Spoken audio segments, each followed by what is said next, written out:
Assalamualaikum warahmatullahi wabarakatuh. Kembali bersama saya Valina Hyarinisa dari Fakultas Psikologi Universitas Airlangga dalam MOC Merawat Kesehatan Mental Keluarga demi mewujudkan ketahanan keluarga. Kali ini kita akan berdiskusi mengenai isu-isu dalam pernikahan, khususnya tentang cinta dan intimasi seksual.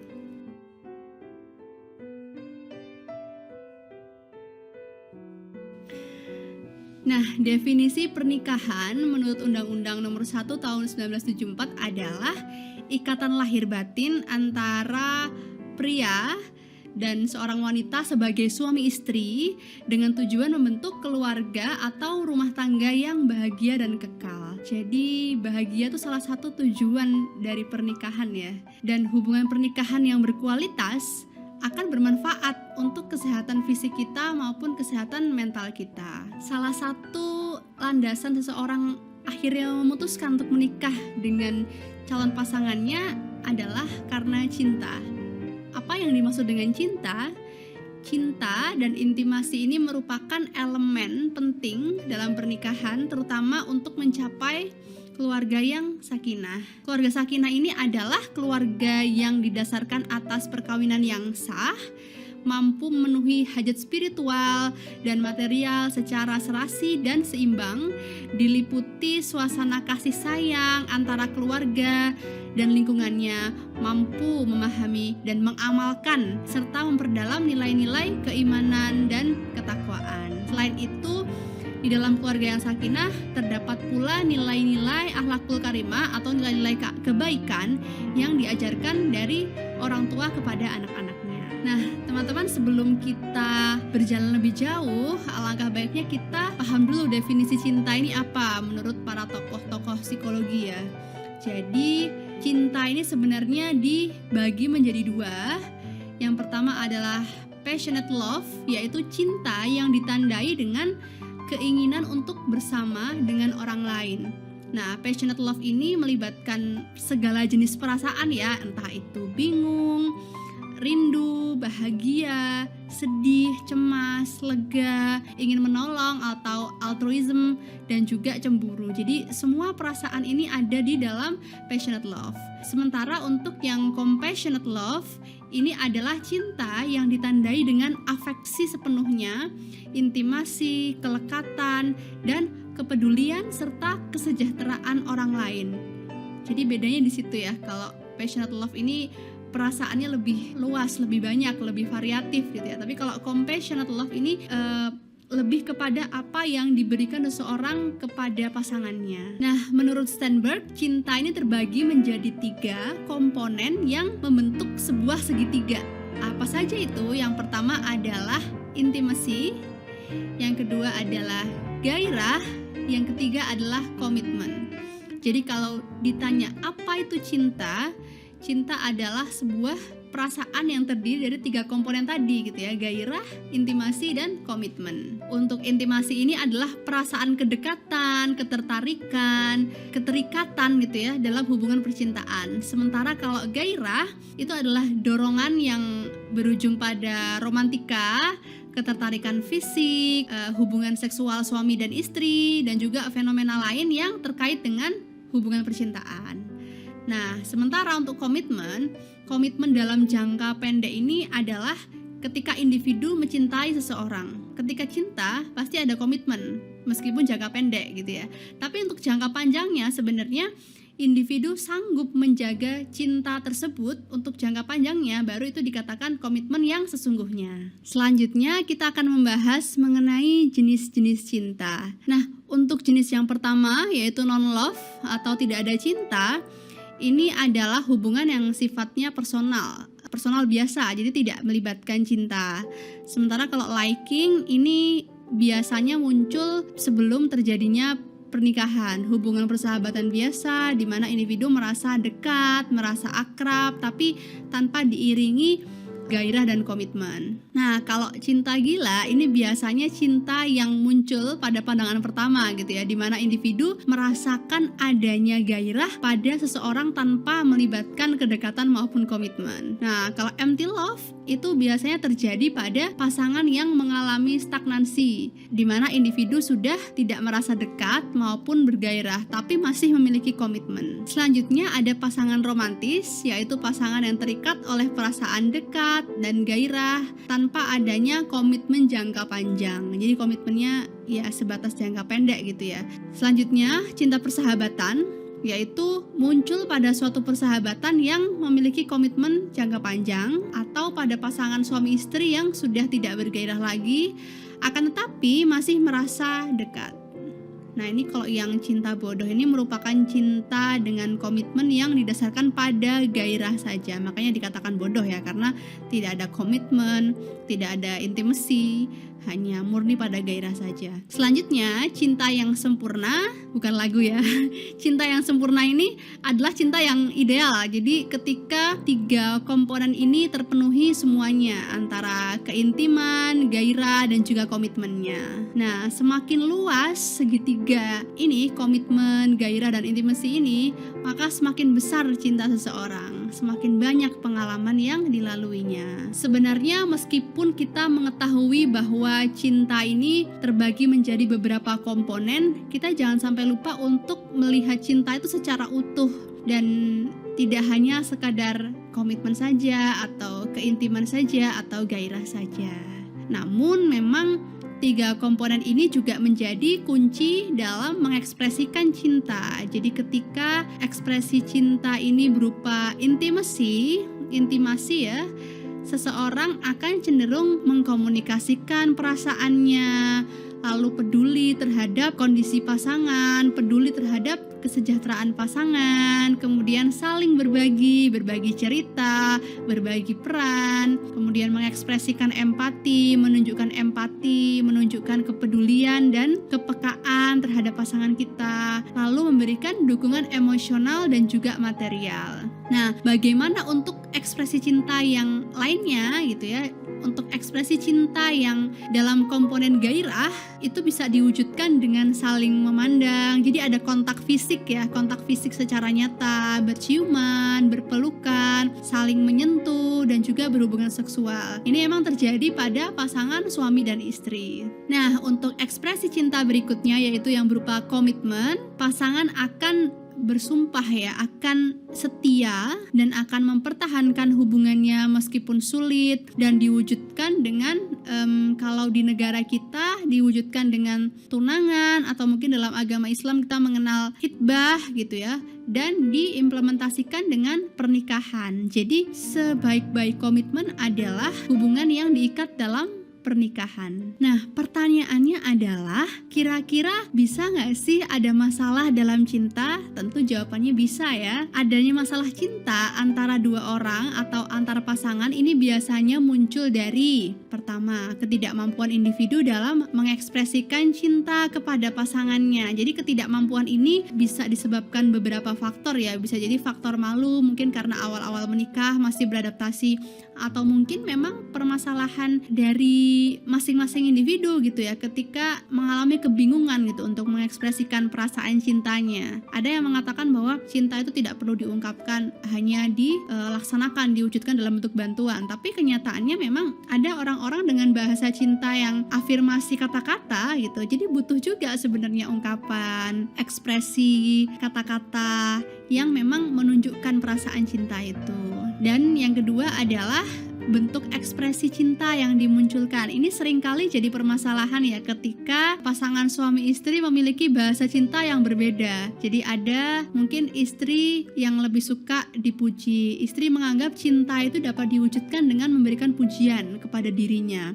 Sementara suami memiliki persepsi bahwa cinta sejati adalah ketika suami peka dan mau menolong istrinya. Nah, ini kalau tidak dikomunikasikan nggak akan ketemu titik temunya gitu. Alangkah baiknya ketika saling share, sebenarnya cinta menurutmu apa sih gitu. Apakah berupa kata-kata, apakah berupa sentuhan, apakah berupa pertolongan, apakah berupa hadiah, apakah berupa quality time. Nah, kelima bahasa cinta ini perlu sekali untuk dikomunikasikan gitu, karena siapa tahu sebenarnya masing-masing pasangan ini sama-sama memiliki kelima komponen bahasa cinta ini, sayangnya tidak dikomunikasikan dan akhirnya malah salah paham seperti itu.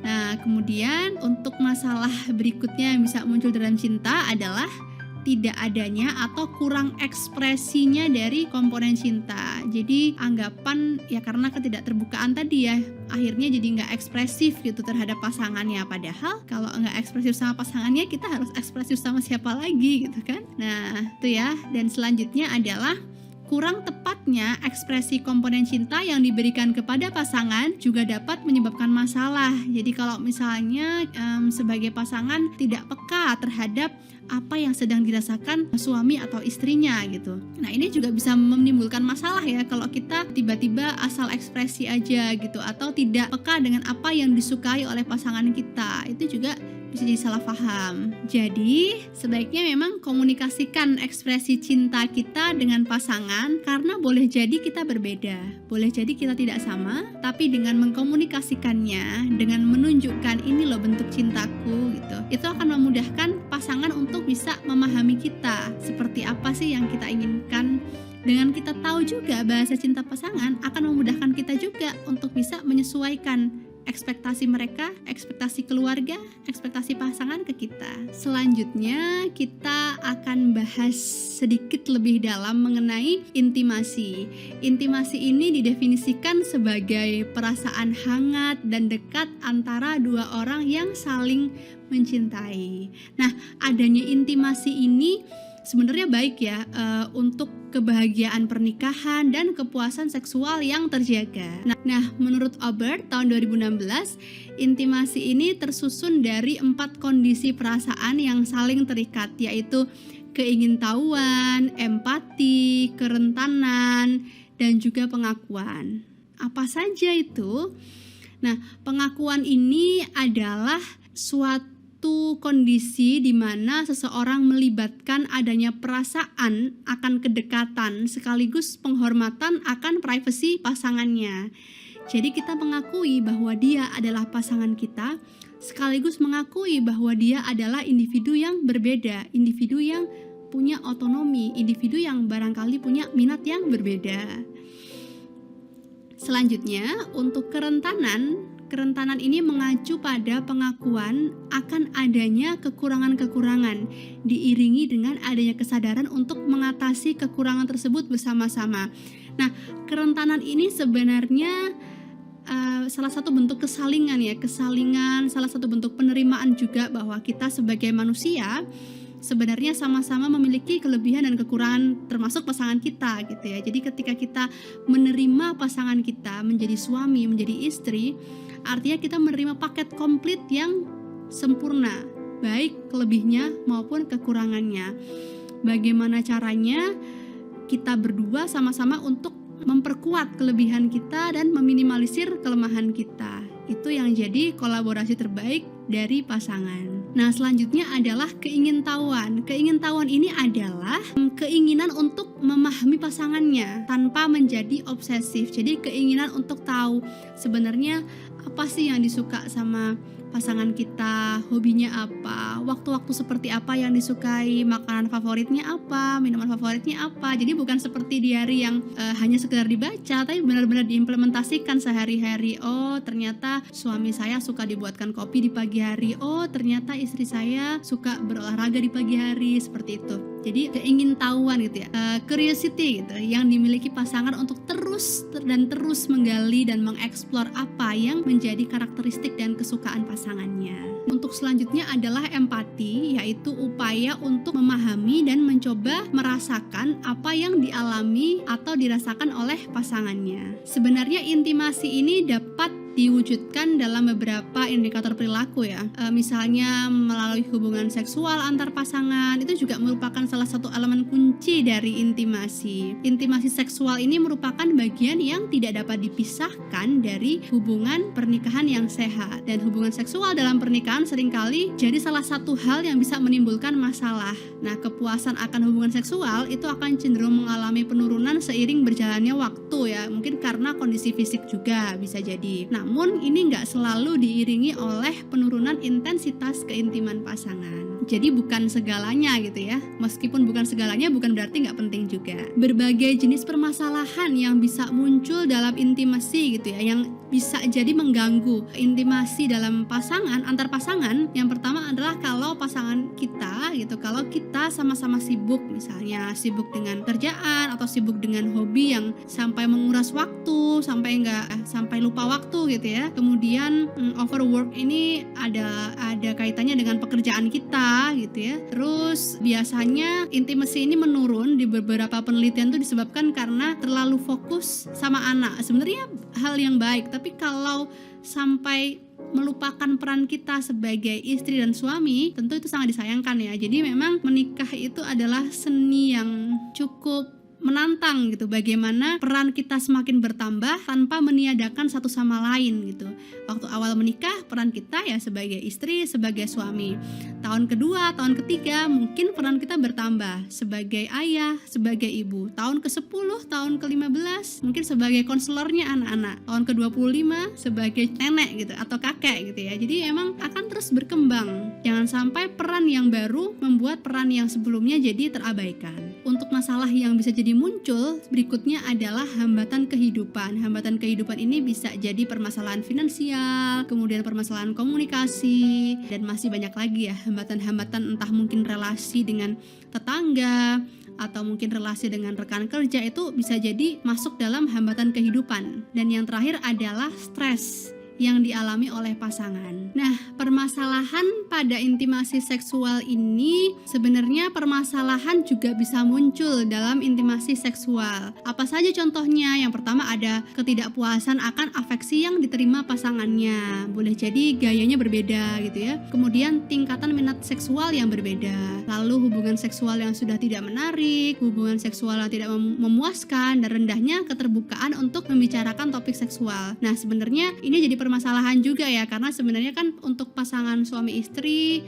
seharusnya terbuka untuk hal-hal yang seperti ini, dan penting sekali untuk mengetahui sebenarnya gaya intimasi seksual dari masing-masing pasangan kita seperti apa. Kemudian jika memang masalah seksual ini sangat mengganggu secara psikologis, sangat mengganggu pernikahan dan juga mengganggu ketentraman hati, boleh banget untuk meminta bantuan profesional, entah itu psikolog atau psikiater. Lalu apa saja nih yang bisa kita lakukan gitu ketika penurunan hasrat seksual? Kita bisa melakukan hal-hal yang sifatnya sederhana ya, jadi seperti menonton bersama, makan malam bersama, tidur lebih awal. Itu bisa menjadi aktivitas bersama yang bisa meningkatkan gairah seksual juga gitu. Dengan kita menonton bersama, kita bisa saling sharing terkait cerita di film tertentu misalnya.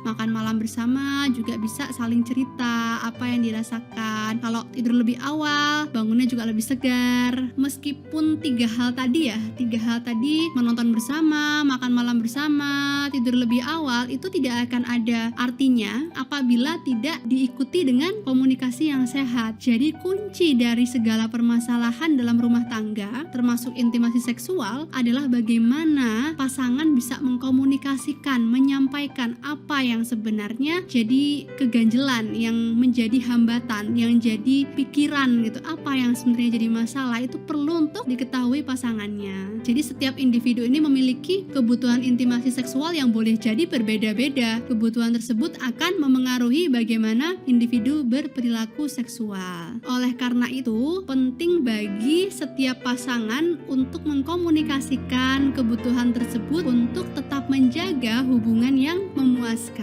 Pasangan harus menjaga hubungan tetap hidup dengan terus berkomunikasi dan berbagi. Jadi akan sulit ya untuk menjaga suatu hubungan pernikahan dengan baik jika salah satu atau kedua pasangan tidak merasa nyaman dengan dirinya, atau tidak merasa nyaman dengan pasangannya, tidak merasa nyaman dengan perilaku tertentu yang tidak dikomunikasikan. Jadi communication is a way of our love gitu ya. Komunikasi adalah kunci dari keberlangsungan rumah tangga kita. Selanjutnya kita akan membahas mengenai 4 gaya pernikahan. Yang pertama ada gaya saling melengkapi. ketika pasangan saling melengkapi, setiap individu akan memiliki kekuatan dan domain yang berbeda-beda. Misalnya istri cenderung suka memasak, suami lebih cenderung suka menyapu atau mengepel lantai. Kemudian pasangan yang saling melengkapi ini cenderung memiliki keintiman yang sedang, jadi bukan yang ekstrim gitu ya. Kemudian mereka juga bisa mengakui kelebihan dan kekurangan masing-masing. Dan juga hubungan seksual bukan prioritas dan hanya sebatas rutinitas saja. Nah, umumnya pihak pria yang bertugas mengatur perilaku seksual ini. Jadi pria yang inisiatif gitu ya istilahnya. Kemudian terjadi penurunan kualitas hubungan seksual seiring dengan berjalannya waktu. Sementara untuk pasangan yang menjauhi konflik ini sebenarnya cenderung stabil ya, karena hakikatnya kan sama-sama menjauhi konflik. Jadi ketika ada yang ganjil sedikit cenderung untuk diendapkan seperti itu. Jadi emosi ekspresi yang intens juga cenderung tidak dilakukan karena tadi ya menahan supaya tidak terjadinya konflik. Dan juga pasangan yang menjauhi konflik ini agak jarang mendiskusikan hubungan seksual dan masih pria yang menginisiatif untuk melakukan hubungan seksual. Lalu bagaimana dengan pasangan sahabat terbaik? Nah, kalau tipe ini sebenarnya pasangan lebih menghargai keintiman dibandingkan hubungan seksual, menganggap persahabatan sebagai dasar dari hubungan pernikahan, dan juga kalau misalnya hubungan persahabatannya baik dan hubungan seksualnya juga akan menjadi bagian dari persahabatan itu, dan hubungan seksual berperan sebagai pemberi energi hubungan pernikahan. Nah, sayangnya beberapa penelitian mengungkapkan kalau cukup sulit ya untuk menjaga gaya pernikahan dengan tipe seperti ini gitu. Kemudian ekspektasi yang terlalu tinggi dapat menghilangkan kebahagiaan dari pernikahan. Untuk gaya yang terakhir yaitu pasangan ekspresif emosi. Nah, pasangan dengan tipe pernikahan seperti ini, gaya intimasi seperti ini sebenarnya dipenuhi dengan perasaan yang sangat kuat gitu ya, baik kuat positifnya maupun kuat negatifnya gitu. Jadi cintanya juga kuat gitu ya orang-orang dengan pasangan ekspresif emosi. Tapi kalau marah juga kuat gitu. Dan dalam melakukan hubungan seksual pun juga cenderung lebih bergairah daripada gaya-gaya sebelumnya. Dan seringkali orang-orang dengan gaya ekspresif emosi ini menjadikan hubungan seksual sebagai upaya untuk mengatasi konflik, yang tentu ini tidak bisa berlaku pada semua orang ya. Ada orang yang mungkin memang itu efektif, tapi tidak sedikit juga gitu orang-orang yang memilih untuk mengambil jarak dan mendiskusikannya ketika suasana sudah mulai kondusif. Kekurangannya apa gitu? Jadi orang-orang dengan pasangan ekspresif emosif ini akan cenderung meluapkan ya segalanya, dan kalau tidak terkontrol tentu akan menimbulkan perasaan sakit hati ya dari pasangan, dan kalau tidak bisa ditanggulangi dengan baik ini bisa berujung pada perceraian. Selanjutnya untuk intimasi juga sebenarnya ada melibatkan aspek emosi. Jadi intimasi emosional pada pasangan bisa melibatkan beberapa hal ini. Yang pertama adalah kemampuan komunikasi, kemudian kemampuan mengatasi konflik, hubungan seksual, fleksibilitas pasangan, kedekatan pasangan, kecocokan personal, hubungan yang baik dengan keluarga besar, dan juga berbagi nilai-nilai spiritualitas atau religiusitas. Oleh sebab itu, penting buat kita sebagai pasangan, sebagai manusia, baik yang sudah menikah maupun belum menikah, untuk terus menjaga gitu ya, menjaga bisa meregulasi emosi, karena ini sangat terkait ya dengan intimasi emosional ini. Ketika kita bisa lebih tenang menyikapi segala permasalahan, tentu itu akan berefek juga pada kemampuan kita untuk mengelola rumah tangga menjadi lebih harmonis. Baik, untuk pertemuan pada kali ini sudah selesai. Pada intinya saya akan menyimpulkan sedikit saja. Yang pertama, cinta dan intimasi seksual merupakan isu pernikahan yang seringkali menjadi penyebab permasalahan dalam rumah tangga. Nah, masalah cinta ini muncul akibat adanya ketidaksesuaian antara ekspresi dan persepsi cinta antar pasangan. Kemudian tuntutan kehidupan dapat berujung pada berkurangnya intimasi seksual pada pasangan. Jadi penting sekali untuk mengkomunikasikan. Lagi-lagi ya, di setiap materi yang saya bawakan pasti tidak akan pernah lepas dari bagaimana kemampuan pasangan untuk mengkomunikasikan apa yang dirasakan, apa yang diinginkan, apa apa yang diekspektasikan. Dan pemahaman mengenai isu cinta dan intimasi seksual diharapkan bisa menghasilkan respon yang tepat ya untuk menghadapi permasalahan-permasalahan yang muncul dalam pernikahan. Jadi harapannya setelah kita mempelajari ini semua, mempelajari jenis-jenis cinta dan kemungkinan permasalahan yang hadir dari cinta ini, dari ekspresi cinta, dari bahasa cinta, dari intimasi seksual dan intimasi emosional, adalah kita bisa mengimplementasikan gitu hal-hal baik apa yang bisa kita perjuangkan bersama. Jadi kalau misalnya ada konflik, kita bisa berani untuk menyampaikan perbedaannya seperti apa, bisa mencari titik temunya seperti apa. Mudah-mudahan apa yang saya sampaikan ini bermanfaat. Selamat saling mencintai dan terima kasih. Wassalamualaikum warahmatullahi wabarakatuh.